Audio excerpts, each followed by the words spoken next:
Okay, so good evening. My name is Noah Shakarji. I'm the artist director of the Poetry Plays International Zoom Festival, along with Gilad Beary. Gilad, say hello, please. And I want to welcome you all. We are very happy to see you here. I'm honored to introduce Alex Ben-Ari, a poet, editor, and a translator. Alex published 3 poetry books. One of them, The Gatepost, is dedicated to haiku poems. And Alex is also part of Waning Moon Press, a small independent publishing house that published recently a book of Roberta's haiku poems, translated by Alex. And I think you can see here Dror Burstein and Liat Kaplan, which are part of this publishing house. If you want to say hello, this is your time. And that's all. Alex will host this conversation and he will present Roberta properly in a minute. So just, do you hear me well? Because my internet, I saw, okay. Your microphone will be muted during this conversation, but you can write us in the chat box your comments and questions to Roberta and Alex. And the last 10 minutes, that will be dedicated to your questions. And now I pass the microphone to Alex, and I wish you all pleasant meeting. Thank you very much, Noah, for the generous introduction. And hello, everyone, and welcome. It's been a very exciting and mind-opening first 2 days, and I'm really happy to do my share and open the third and last day of this great festival. So as Noah mentioned, about 2 months ago, we published at Waning Moon Press a collection of Roberta's haiku. It was a Hedef, which I translated. So it's really exciting to be able to talk to you for probably the first time, really, about your poetry in person, more or less. But first, let me do a quick intro of you, Roberta. Okay. So Roberta is an acclaimed haiku poet. She's been writing haiku for the last 3 decades, I think, more or less. And she published 3 books of haiku, and both her books and her individual poems have won numerous awards and nominations. She's also the Haibun editor of the Modern Haiku magazine, which is an important publication. And she spent most of her life in the US, mostly in New York, I think, where she was a practicing lawyer. She also spent a few years in Japan, where she was first exposed to haiku. And in recent years, she's been trying out a new continent. After she retired, she moved to West Ireland with her husband, Frank. So welcome, Roberta. I'm very happy to have you. And did I introduce you correctly, properly? I'm really famous for leaving out the most important things, so feel welcome to fill in the gaps. You got me good there. Okay, good. So how are you these days, Roberta? Is this unprecedented situation? Is it creeping into your writing or into your writing routines? Well, for the pandemic in Ireland, we're under a big lockdown, and we're doing something called cocooning. So we have to stay home all the time, except we're allowed out. We're like sort of animals in the zoo, you know, cages. We're allowed out once a day for a 2-kilometer walk. And since basically I'm very lazy, I am being forced to exercise, which has been very good for my physical and mental health, and also good for my writing, interestingly enough. So I'm building up my stamina, and I feel like I've gotten these big muscles now. But Great. And I have a pretty good writing routine. Things didn't change too much for me under this lockdown because I spend a lot of time just in this study here, writing. But I do miss, engaging with people face to face. Yeah. Since talking is one of my favorite things after writing. But I wanted to thank you and Poetry Place and Alex Waning Press and Atara and everybody else whose names I've already put in somewhere in my head. It's really a pleasure to be here, and I'm really happy around it. Thank you. Great. Well, I'm glad you're you're handling this time well, and it's actually more or less the same here, except cocooning is so much more poetic than confinement, which we use here.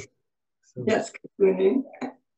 So, so on to your poetry, I think let's, and I thought we'd start by maybe reading a little bit to give everyone a sense of the poetry before we begin. But maybe just to give you a heads up on where I'm going with the questions, I think the reason I decided, I asked myself today, why did I decide to translate your poetry?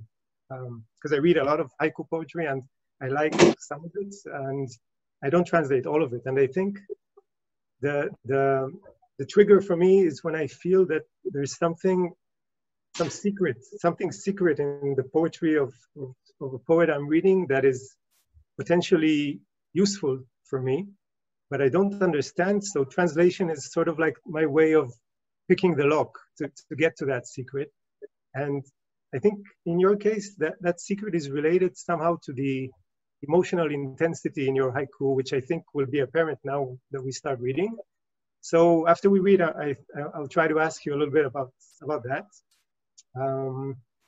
So now I'll share my screen. Hopefully this will work. Seems to work. Yes. Good. Okay, just to say that if someone in the audience is worried that maybe they don't know what haiku is and haibun and things like that, I think, like, don't worry, it'll be apparent as we go, I think. We don't need to theorize it too much. So Roberta, I'm passing this on to you. Oh, sorry, I missed that. These are all your book covers. Yeah, thank you. 3 books you published, and the red one there is the Hebrew collection that we published in Winning Moon Press. So off we go. Yeah. You read the English and I'll read the translations just after you finish.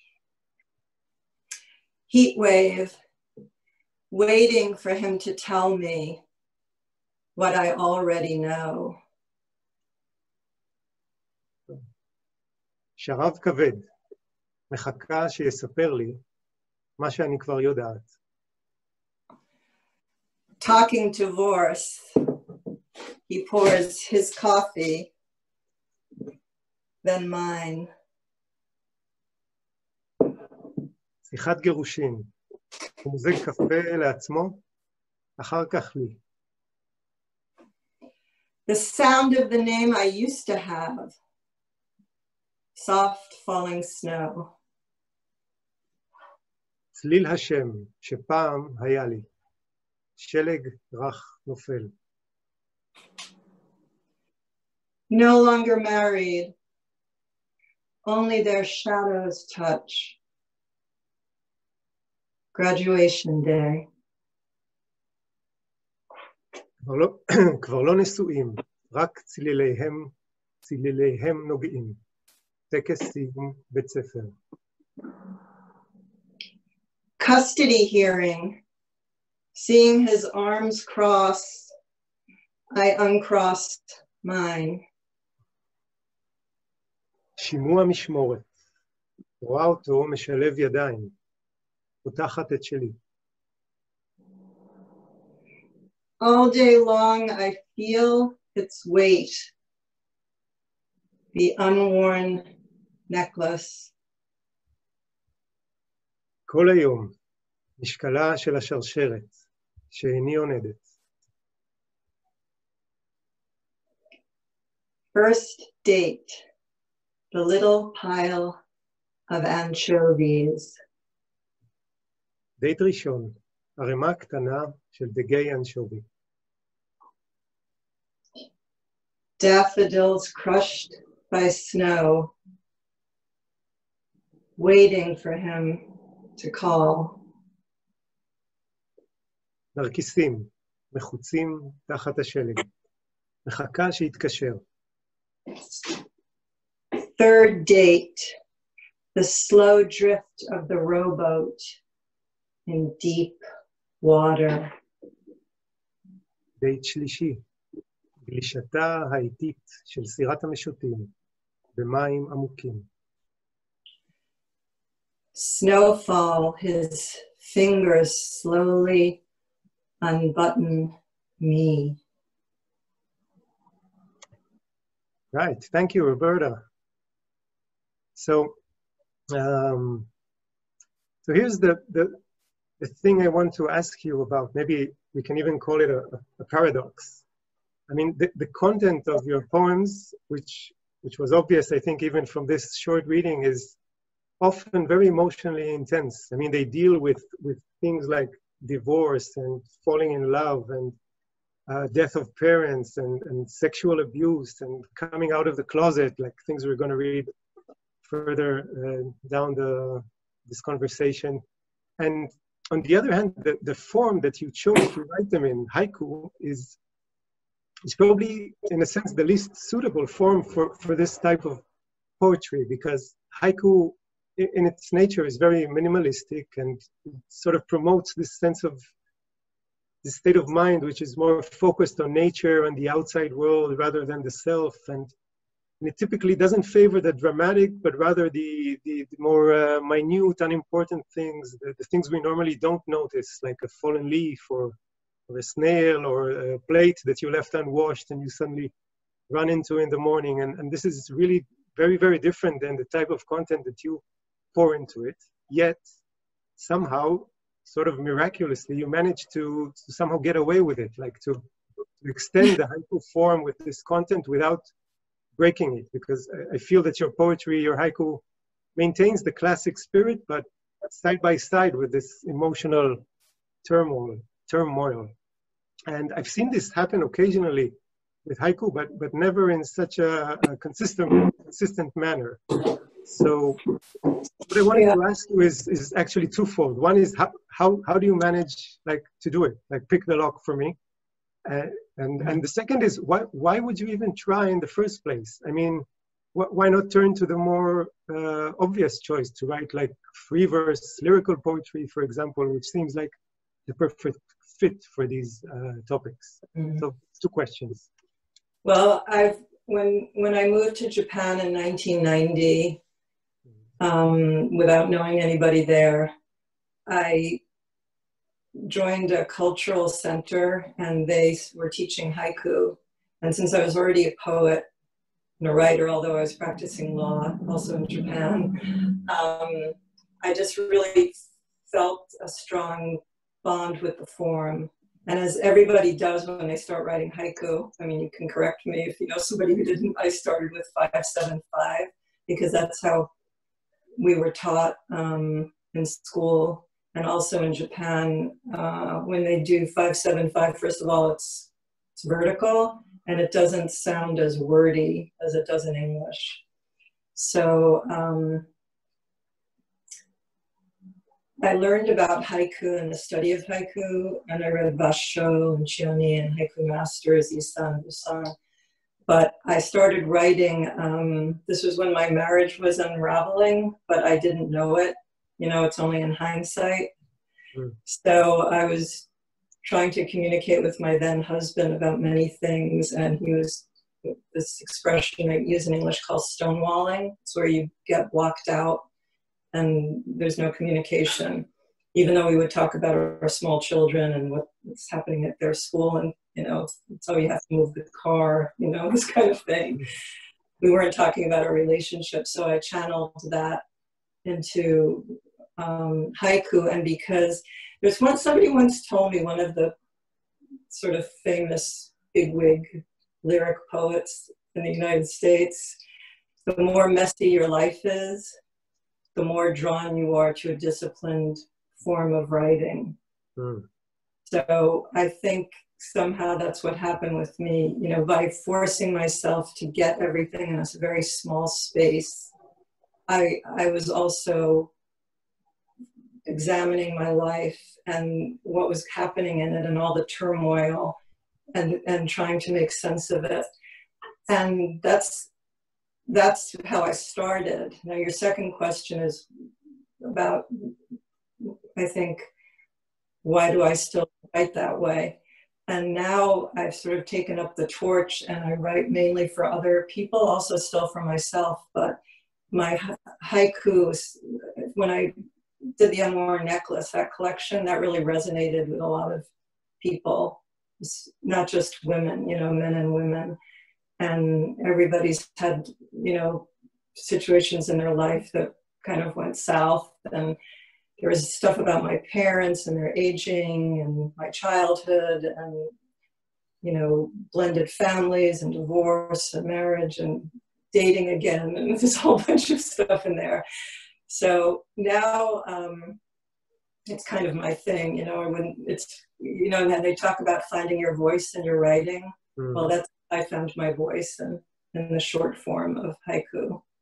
It's interesting what you say about writing for others, because as one of these others, I was thinking while you were talking that your poems have sort of because of this combination, they have something of a healing effect, even, and you say that also about your own life, because you can learn from them this balance of how you can be not sucked up into the emotional turmoil, right, but also not turn your back into it, but sort of have it contained and keep the right distance from it, not run away. Acknowledge that it's happening.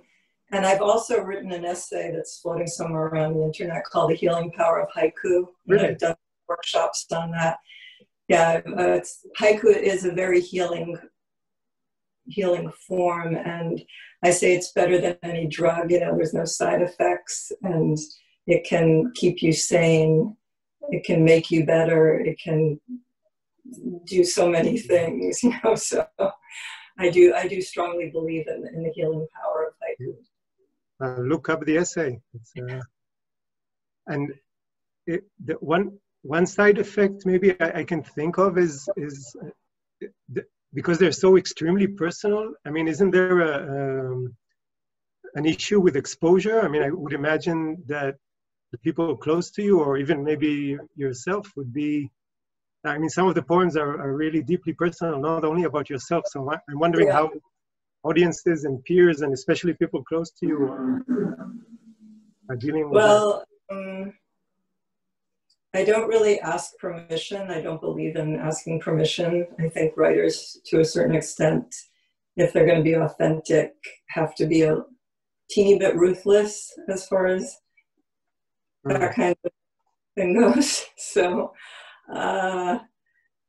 and I also, the Emily Dickinson quote that I use as my sort of mantra is, tell all the truth, but tell it slant.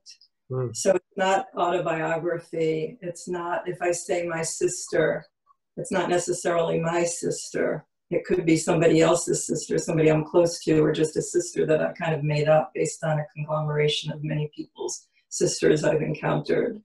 So I don't really feel it's necessary, you know, to ask permission, because I'm not really doing something that's completely autobiographical. It's kind of a mishmash of my own experiences, my observing other people's experiences. I'm a great observer of human life. That's whenever I take those, I used to take those career tests, and it never came up as lawyer or attorney, barrister. It always came up as psychotherapist, which I think is kind of funny. So maybe that's how I'm practicing my psychotherapy in my writing, my haiku, I don't know. And okay. And another aspect of your poetry I wanted to ask you about, also related to this issue of extending, I think, the form of haiku, is that you often work in two other related forms to haiku. One is the haiku sequence, which is a set of haiku that are sort of grouped together. And the other is haibun, which is a sort of which is a haiku which comes together with a short piece of prose. And these are not forms that you invented, but again, you use them very, very extensively. So first, I wanted, before we talk about them, I wanted to ask you to read a little bit more. So we will read a few more standalone haiku, and then maybe a haiku sequence, and then one or two haibuns, also all very deeply personal. Let me share my screen again so we can pick up.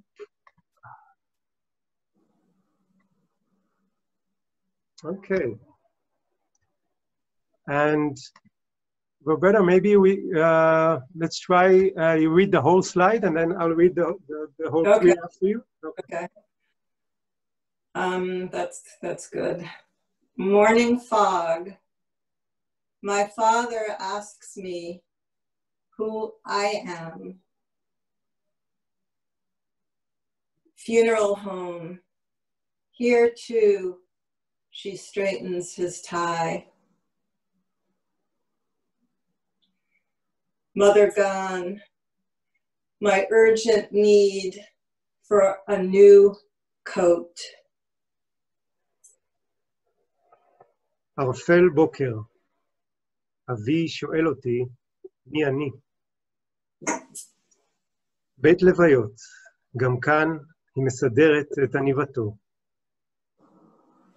אמא איננה, צורך הדחוף במעיל חדש. This is a haiku sequence. Yeah, this one's called Before the Outing.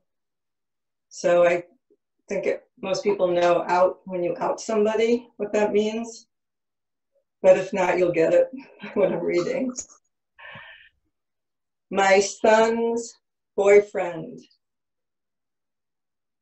3 words I practice saying alone in my room. Rainbow flag. Father pretends not to see. Not something that's contagious. Still, you step back from my son and his boyfriend. Rainbow flag. Mother tiptoes around the subject. With knife in hand, my son's lover dissects the last white peach. לפני היציאה מהארון. 1. בן הזוג של בני. מילים שאני מתרגלת לבד בחדרי. דגל הגאווה. אבא מעמיד פנים שלא יבחין. לא מדבק ובכל זאת, אתם שומרים מרחק, מבני ובן זוגו. דגל הגאווה. אמא עוקפת בעדינות את הנושא. סכין בידו, המאהב של בני מפלח, אפרסק לבן אחרון. Okay, I'll take a breath after this one and on to the haibun. Lipstick. Pity the daughters of beautiful mothers. The years spent waiting to grow into a beauty that never comes. The sympathetic looks finally understood at the moment when childhood ends. Mother's visit. Side by side, we outline our lips.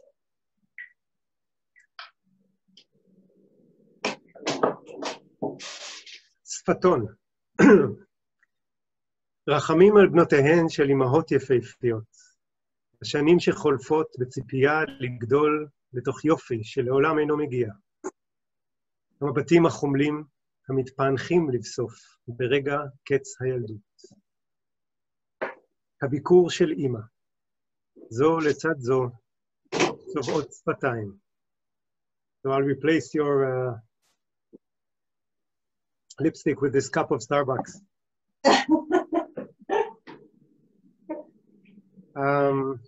Okay, so can I ask you to read one more haibun? I think we have time. Right, Irish. Irish twins, yeah. Yeah, I just want to give a shout out for this book, the Me Too anthology that Deborah Alma did, Railing Against Sexual Assault and Harassment. It's published in the UK, and Irish Twins is in this collection, so I was very happy about that. It's also in Deflection. It's a collection of haiku or general poetry? This is general poetry, so I made the big cut to get into a anthology that's not haiku. Yeah, it's a very good book, and you can also get it for free online as an ebook. It's called Me Too, #. Irish Twins. We share an attic room. In the corner is an old double bed that smells and sags on one side, my side. Late at night, I hear my heartbeat, loud, so loud he will hear it. He will think my heart is calling him up the attic stairs.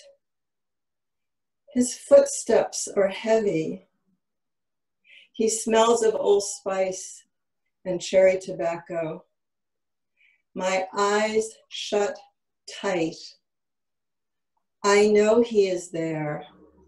I feel his weight, never on my side, always on the side she sleeps. When the bed springs sing their sad song, I fly away, up to the ceiling. My sister is already there. Together, we hold hands. Looking down, we see our bodies. We are not moving. We are as still as the dead. Attic rain, the backyard swing, off kilter. So I'll read the translation. תאומות איריות. אנחנו חולקות חדר בעליית הגג. בפינה יש מיטה זוגית ישנה עם ריח רע, שקועה בצד אחד, הצד שלי. מאוחר בלילה אני שומעת את הלב שלי דופק. חזק. חזק כל כך שהוא ישמע, ויחשוב שהלב שלי קורא לו לעלות. צעדים שלו כבדים. יש לו ריח של אפטר שייב וטבק דובדבנים. העיניים שלי נעצמות חזק. אני יודעת שהוא שם. אני מרגישה את המשקל שלו. אף פעם לא בצד שלי. תמיד בצד שהיא ישנה בו. כשקפיצי המיטה שרים את השיר העצוב שלהם, אני מתעופפת למעלה, לתקרה. אחותי כבר שם. יחד אנחנו מחזיקות ידיים, רואות למטה את הגופים שלנו. לא זזות, שקטות כמו המתים. גשם בעליית הגג, הנדנדה בחצר האחורית, נוטה על צירה. וואו, אוקיי. So, I just wanted to give a shout out for all the people that can relate to that one. Women and men. So I hear you, I hear your voices, and you're not alone. It's a very powerful piece. And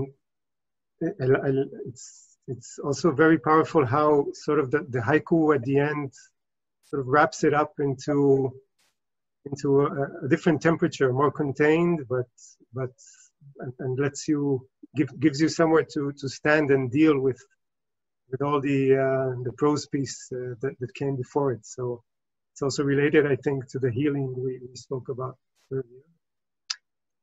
But I wanted to ask you, your latest book, Deflection, is actually, all of it is composed of haiku sequences and haibun. And right. and again, this has been done before, but it's very, you do it very intensely to a great extent. You use these forms in your poetry.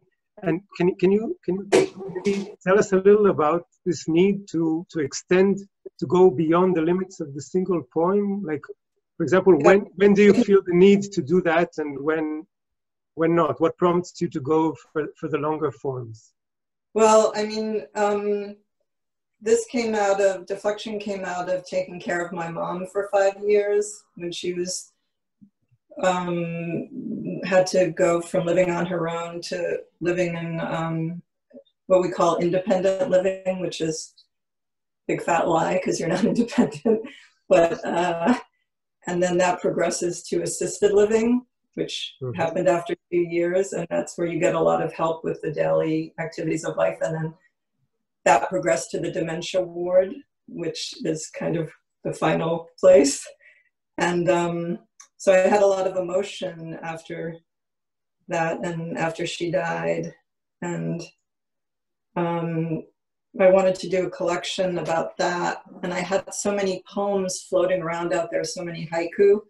So even like before the outing, which I read just before, these were individually published. And I put them together myself in this haiku sequence. The next one, Bonsai Gallery, that's a standalone haiku sequence that I wrote. But so some of these are originally were haiku sequences, and some of them I made them into haiku sequences. I don't know if anybody has done that before, if that's even kosher in the global haiku community, but I did it. And I, at the back, I acknowledged, you know, where they previously published. But, you know, if you start worrying about, oh, I can't do this because it's already published, and so published it as a haiku, I can't put it in a sequence, and all this kind of voices in your head saying reasons. I call those the obstructionist voices, telling you like why you can't do it, which I guess our brains are wired to. I learned that in part of my meditation app. Wired more to the negative than the positive. But my feeling is writing is all about taking risks. So who's to say I can't do what I want with my own work, you know? Like I'm the creator of my work. So that's how that evolved, those haiku sequences. Some of them are, as I said, original, and some I put together with previously published haiku. And what about haibun? And haibun is... haibun is a haiku with a short prose piece, either before or after or intermediate. Yeah, haiku, you know, these just like have one haiku, but I've written haibun that have many, like 3 or 5 haiku. The more I'm experimenting, and since I'm editor for haibun at the journal Modern Haiku, I see a lot of so-so haibun and a lot of stuff that isn't really haibun, and then I see like this much really great haibun. But so for me, haibun's very similar to flash fiction, which I also write, but I started writing haibun before that. So to me, it's like 3 things in haibun. The title has to be drawing the reader. The prose should tell something that happened, where by the end of it, the person listening, the reader, has a different view of the world. And then the haiku, any haiku in the haibun should resonate and link to like a higher level or do a time shift, but not repeat anything that's in either the title or the prose. So it's a very difficult form to do well. And the standard that I apply to myself, I apply to others, you know, that submit to me. So I got a lot of frenemies. You know what a frenemy is? People that say they like you, but then they consider you an enemy. So I have this big list of frenemies. But I like everybody, so it doesn't matter. And when do you have the urge to, or when is it the right thing for you to write a haibun and versus a haiku? Do you feel it beforehand? Well, normally if something's like a big, like Irish twins, that's a big subject. That's too big as far as I was concerned for a haiku or a tanka or even a sequence, you know. I mean, I might have been able to get into sequence, but and I have many like that in deflection, you know. I have things about my mother's dementia, and I have the newer stuff I'm writing about. I've got one about an old boyfriend that I'm hallucinating he's back from the dead. And you don't know while you're reading it that I was hallucinating. You think he's really back from the dead, like he crawled out of his grave. So it can be a fun form. It doesn't always have to be, you know, like big issues. You can have fun with it. But to me, it's another thing about letting people know they're not alone and connecting with as many people as possible. I think haibun, it's a form that's very accessible. Some people read my things and they say, I don't know what's going on there, including people in my own family. And I think I'm being so obvious in what I write, too obvious, not subtle enough. And then they say, I don't know, is she dead or alive? I can't figure it out. You know, some like basic question. I'm like, okay. But I don't change my writing because of that. I'm just throwing that out there as a comment. Actually, so, like for one example, Lipstick, the one that I read, that was based, that is sort of autobiographical. That was a very early haibun of mine. More of those were autobiographical. I think that was like in the late 90s, I think I wrote that. And I grew up in a family with a very beautiful mother. I mean, people would stop us on the street all the time. And also a very beautiful older sister. And I was kind of like the tag along. I don't know how you say that. I was like the after effect, the parenthesis, you know, the semicolon. And I actually had people come over to me when I was little, and I'd be walking with my mother and my sister and say, like, this is a New York thing. What happened to you? Like, what happened to her? You know? And I didn't like start crying or anything. I just kind of filed it away because somebody said to me, you know, there's young beauties and then there's old beauty. And it's better to be an old beauty because you're going to be around a lot longer as an old beauty. So that kind of kept me going. But, and also I was oblivious to what was being said to me because I was a child. So there's that part in the haibun about the moment when childhood ends. I think I was about 13. Somebody said, you know, is your gorgeous mother around, or what about your sister? And, you know, you could lose some weight or something like that. I forget what she said. You're a little chubby ubby or something like that. And that's when it kind of clicked. And I was like, oh, well, that's, you know, that's the way it goes. Mm-hmm. So that I tried to get all that into a haibun, and I think it works. And then I did a time shift at the end with the haiku because it's my mother. Your mother comes at that moment, and yeah. And as an adult, you know, the rest of it is like reminiscence. But as an adult, now my mother, she died in 2013. That's why since then there's been a lot of stuff about her in my work.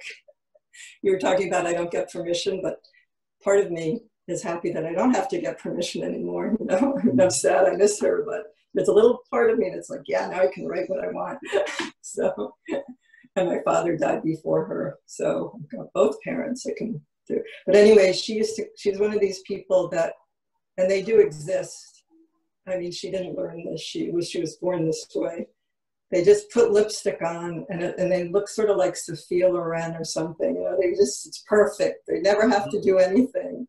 They do it once and it's perfecto. Mm-hmm. I would do it and it would be like a smudge here. I would be like a clown, you know, and she'd give me a tissue, plot your lips, do this, try going like this, all this stuff. Mm-hmm. I still couldn't get it right. I still can't get it right, but it doesn't bother me. But it really bothered her a lot. So I channeled all that into that haibun. Wow, amazing. Beautiful.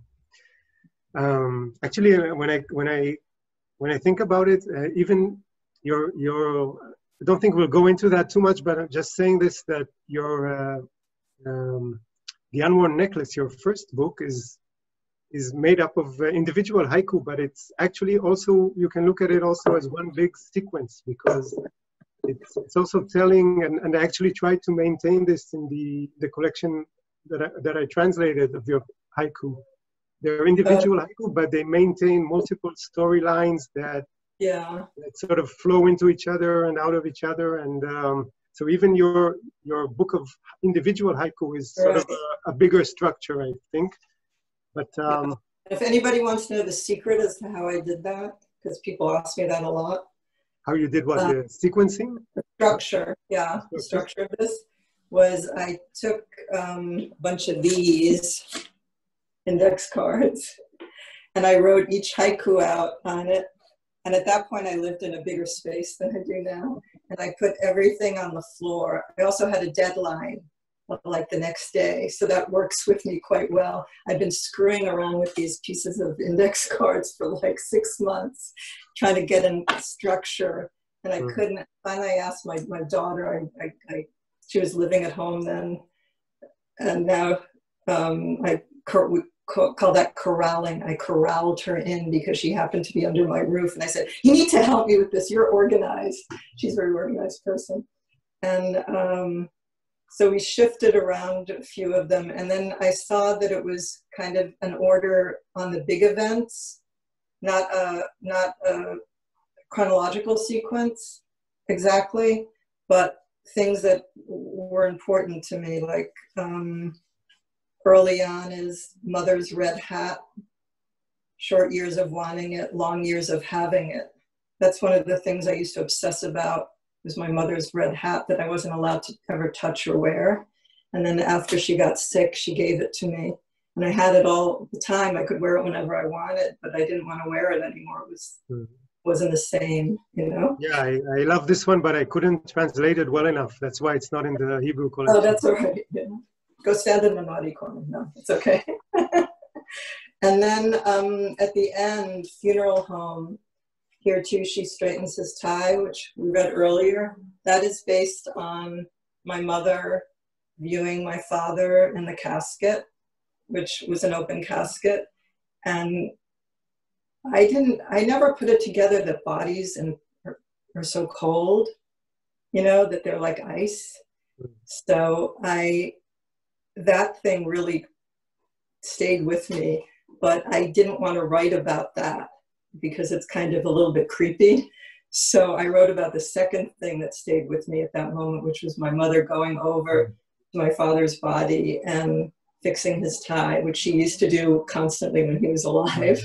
And it was just a gesture, a loving gesture. So that's where that one, you know, came from. Funeral home, here too. I didn't think I needed to name my mother, you know, because it could be a universal, it could be anybody. But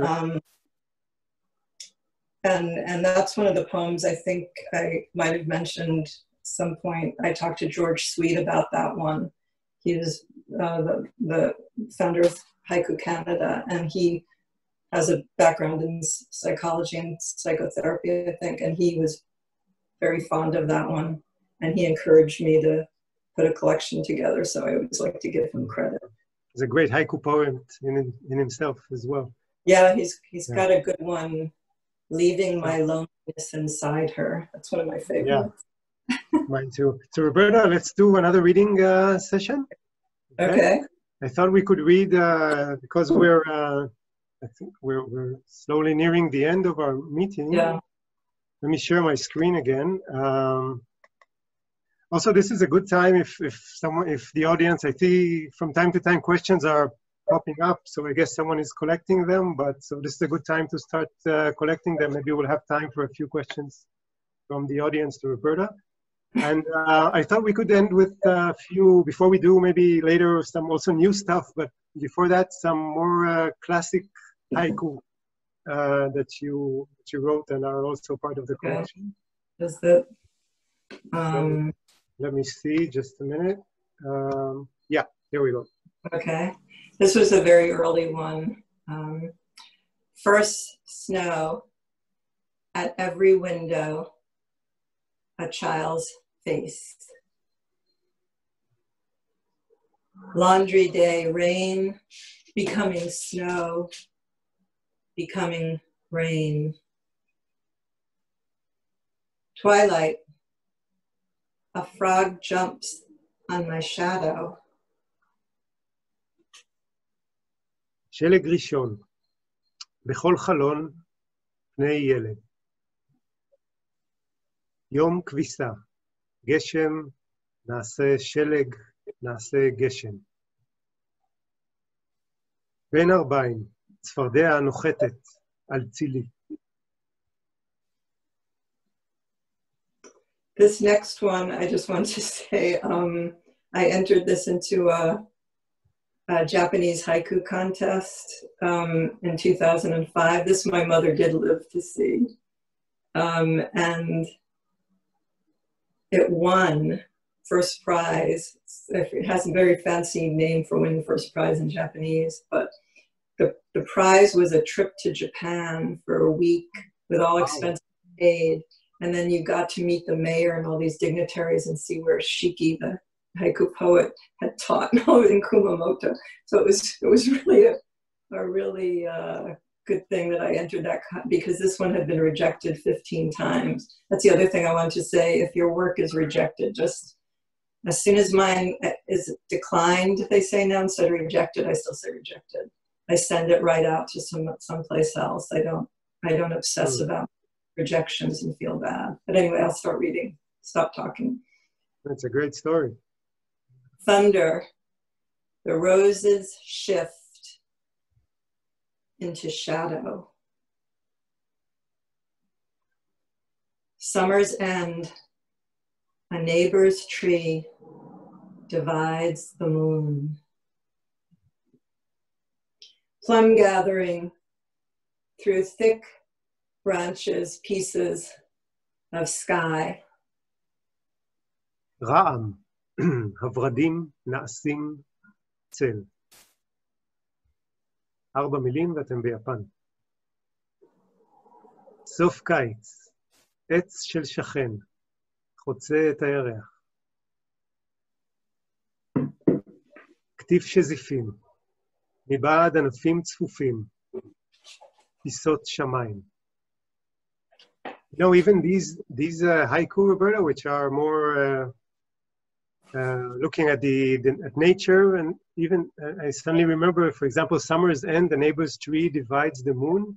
In your book, it comes as after a sequence of divorce poems, and so even these sort of neutral poems get this context from the sequence of the book, because right, yeah. All of a sudden this tree coming into your house from the outside and dividing something that was whole, right. Suddenly gets this extra emotional content just from being put in the right place in the sequence. Anyway, let's go. First light. A heron unlocks the sky. Sea breeze. A sandpiper rearranges itself. That one, the sea breeze, sandpiper rearranges itself. That also won a Japanese contest. That was more recently. That's called the Itoan one. And they put that on all these bottles of Japanese tea. And they sent me a case, actually, that wound up at my daughter's apartment. And they almost got rid of it because there was nobody with my name there. But, you know, it was between moving from the States to Ireland, so I had used her address without asking. Because she's my daughter, so I don't have to ask her right now. I should have asked her. But I still have 1 or 2 bottles of Japanese tea with that poem on it. And the last one, empty room, a teacup holds the light. And I believe that's... yeah, I'll read the Hebrew translation. Okay. That's the last one in the Unworn Necklace. Yeah. אור ראשון, ענפה פוקחת את השמיים. משב רוח ים, חרטומן מתארגן מחדש. חדר ריק, כוס תה עוצרת את האור. So Roberta, before Atara, do we have questions from? Yeah, we have some questions. We have time for 2 or 3 questions. Because Okay. I also wanted to ask. I also wanted to ask Roberta to read a couple of new things, maybe for maybe. I just want to read one new thing that's not on the. We were talking about cocooning. Yeah. Alex, and yeah. I had written this one. It's not published yet, but it's about the lockdown, and it's sort of, you can think of it as a long haiku or a short tanka, which tanka is 5 lines. Arthritic hands wipe down a doorbell. No one rings. This caterpillar also cocooning. Nice one. You should send it to me. Yeah, that's brand new. Keep being on what did we call it? Confinement? No, I like cocooning better. Cocooning is much better. Confinement, I think I would feel like I was in an insane asylum. So, cocooning is more like a movie. So maybe Roberta, you can read just 3 or 4 more new ones. Maybe these ones, or even let's if we have questions, let's just do these. These are 3 that are brand new from a book you're working on right now, right? Yes. Visit over the toy train carefully uncoupled. Parkinson's, figs split apart on the ground. And I'll make this the last one. Deep summer grass, how gently he removes her glasses.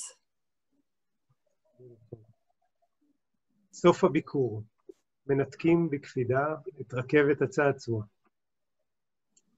פרקינסון, על הקרקע תאנים מפולשות. עשב קיץ עמוק, באיזו עדינות הוא מסיר את משקפיה. Thank you. When is the book coming out? Soon? Either soon or in 2 years. It's like either very soon or it's going to take 2 years. It much depends on how quickly I get through these kind of things. Okay, no rush. So let's try and get a few questions from the audience. No? Okay. So 1, do you ever have the fear of being misunderstood? And if so, how does it influence your writing? Well, all day long, I feel its weight, the unworn necklace. So many people have come up to me at readings and told me, oh, I have a jewelry box with a necklace in it and I lost it, or I collect necklaces, or do you make your own jewelry? So I think that's another one of the haiku that I think is very obvious what the meaning is. But then when these people talk to me about it, and they're not all haiku poets, some people just come to my readings. So I'm not worried about being misunderstood, but I know that my work is misunderstood. But I also think that when I was talking to Alex earlier about why haiku, one of the really good things about haiku is that it's not just the poet's poem, but it's also the listener's poem. And it's my experience and it's your experience, and we join our experiences together. And whatever your past and present is and my past and present, that's what makes the haiku. So everybody will have a different interpretation. So in that sense, it doesn't bother me so much about being misunderstood. Thank you. Another question, why do you write I in lowercase? I started doing that because in haiku, well, first of all, as Alex was saying earlier, it's mainly not about the poet, except mine were mostly about the poet.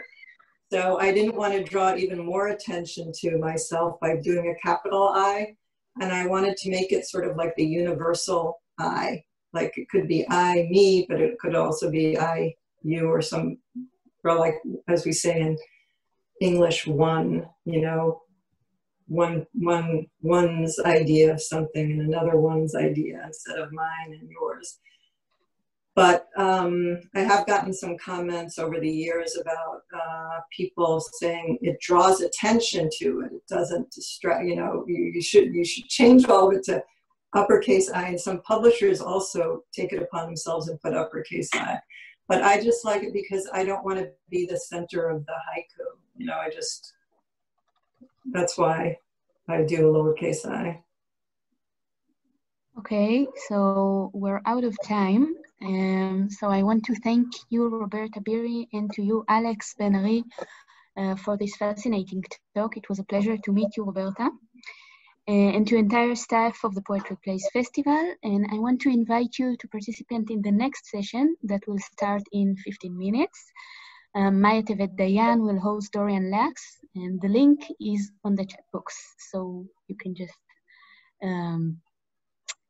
join us. And thank you. Thank you very much. Thanks so much, Roberta. I ended with Alex Torbus. I lie about everything. There's an uppercase I there. I do it once in a while. So take everything with a grain of salt. And thank you so much. Thank you, Roberta. You were great. Okay. Bye-bye. Bye-bye. Thank you. Thank you. Bye-bye.